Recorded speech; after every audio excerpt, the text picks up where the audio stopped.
നമസ്കാരം പ്രിയപ്പെട്ട സുഹൃത്തുക്കളെ, ഇന്ന് 79ാം പിറന്നാൾ ആഘോഷിക്കുന്ന സഖാവ് വിജയന് ജന്മദിനാശംസകൾ നേരുകയാണ്. മഴയിൽ ഒരു ചെറുത് കഴിച്ചൊന്ന് ചൂടായാലോ എന്ന് ആലോചിച്ചിരിക്കെ ഒരു വാർത്ത വന്നു. മദ്യനയത്തിൽ മാറ്റം വരുത്താൻ ഓരോ ബാറുകളും കേരള സർക്കാരിന് രൂപ 2.5 ലക്ഷം കൊടുക്കണമെന്ന്. ഇത് കേട്ട് 2 വീശണമെന്നുള്ള ആശയം ഞാൻ ഇടയ്ക്ക് പകരം ഒരു കട്ടറാക്കി വെച്ചിരിക്കുകയാണ്. സത്യത്തിൽ ബാറുകാരോട് 2 ലക്ഷം വെച്ച് വാങ്ങുന്നത് ഒരു കോഴയാണെന്ന് ഞാൻ കരുതുന്നില്ല കേട്ടോ. ഒരു സഹായം, ഒരു ചെറിയ കൈ സഹായം, ഒരു പരസ്പര സഹായം എന്ന് മാത്രമേ ഉള്ളൂ. ഇപ്പോഴുള്ള ബാറിൻ്റെ ഒരു സമയക്രമം എന്ന് പറയുന്നത് അതൊന്ന് പുതുക്കി നിശ്ചയിക്കുന്നു. 1-ാം തീയതി ബാറുകൾ തുറന്ന് പ്രവർത്തിക്കാൻ അനുവാദം കൊടുക്കുന്നു. അപ്പോൾ ബാറുകാർക്കുണ്ടാകുന്ന വരുമാന വർധനവിൽ നിന്ന് ഇച്ചിരി കൂടുതൽ സന്തോഷത്തോടെ അവർ കുറച്ച് കിട്ടുന്നത് ഈ പറയുന്ന സർക്കാരിന് കൊടുക്കുന്നു. അത്രേ ഉള്ളൂ. ഇങ്ങനെ കോഴ എന്ന് വിളിക്കുന്നവർ, ഇങ്ങനെയുള്ള കാര്യങ്ങളെ കോഴ എന്ന് വിളിക്കുന്നവരുടെ തലയിൽ ഇടുത്തി വീഴും. സത്യമായിട്ടും കുടുംബം മുടിഞ്ഞു പോവും. സന്തതി പരമ്പരകളെല്ലാം ഗതി കിട്ടാതെ അലയും. അല്ലെങ്കിൽ തന്നെ നിങ്ങൾക്കൊന്ന് ആലോചിച്ചാൽ അറിയാമല്ലോ, ഖജനാവിൽ 10 പൈസയില്ല, 5 പൈസയില്ല, 9 പൈസ ഇല്ലായിരിക്കുന്ന സമയത്ത് ശമ്പളം കൊടുക്കാൻ പോലും കാശില്ല. ക്ഷേമ പെൻഷൻ മുടങ്ങിയിട്ട് മാസങ്ങൾ എത്രയാണെന്നറിയാമോ? ജനങ്ങൾ കുറച്ച് മര്യാദക്കാരായതുകൊണ്ട് മാത്രമാണ് വഴിയും തടഞ്ഞു നിർത്തി തന്തയ്ക്ക് വിളിക്കുന്നില്ല. കയ്യിലിരിപ്പ് കൊണ്ട് ആരും 10 പൈസ കടവും കൊടുക്കുന്നില്ല നമ്മുടെ സർക്കാരിനെ. പഴയ പോലെയല്ല. ഒരു രക്തസാക്ഷിയെ പോലും കിട്ടുന്നുമില്ല. അത് വലിയ സത്യമാണ്. രക്തസാക്ഷികളില്ല, പഴയ പോലെ ഒന്നും അവൈലബിൾ അല്ല. അഭിമന്യുവിനെ കിട്ടിയതിന് ശേഷം അതുപോലെ ഇതുവരെ ഒത്തു വന്നിട്ടുമില്ല.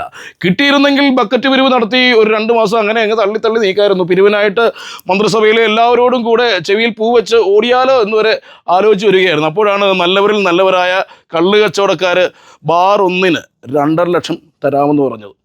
പല വാതിലടയുമ്പോൾ ദൈവം ഒരു വാതിൽ തുറക്കുമെന്നൊക്കെ അല്ലേ പഴമൊഴി. ഇനി പണ്ടു പറഞ്ഞതും പഴി പറഞ്ഞതും ആണേൽ കാലം ഒരുപാട് മാറിയില്ലേ. UDF ഭരിച്ചിരുന്നപ്പോൾ KM മാണി, നമ്മുടെ പാലയിലെ മാണി സാറ് കള്ള് കച്ചവടക്കാരോട് കാശ് വാങ്ങിയെന്ന് പറഞ്ഞ് ഞങ്ങൾ തിരുവനന്തപുരം തൂറി നാട്ടിച്ചതാണ്. അതുപോലെയാണോ ഇത്? അങ്ങനെയൊന്നുമല്ല. നിങ്ങൾ ഒരുമാതിരി വർഗീയ ഫാസിസ്റ്റുകളെ പോലെ സംസാരിക്കരുത് കേട്ടോ. പിന്നെ നമ്മുടെ മാണിയുടെ മകൻ കുഞ്ഞുമാണി ഇപ്പോൾ ഞങ്ങളുടെ കൂടെ അല്ലേ? അപ്പോൾ അതിൻ്റെ ഒരു സ്നേഹമൊക്കെ വേണ്ടേ? അപ്പോൾ എല്ലാം കോംപ്ലിമെൻറ്റ്സ് ആയില്ലേ? അല്ലെങ്കിൽ തന്നെ ഈ 1-ാം തീയതി ബാറുകൾ മുടക്കി ഇടുന്നത് എന്തിനാണെന്ന് എനിക്കതുവരെ മനസ്സിലായിട്ടില്ല.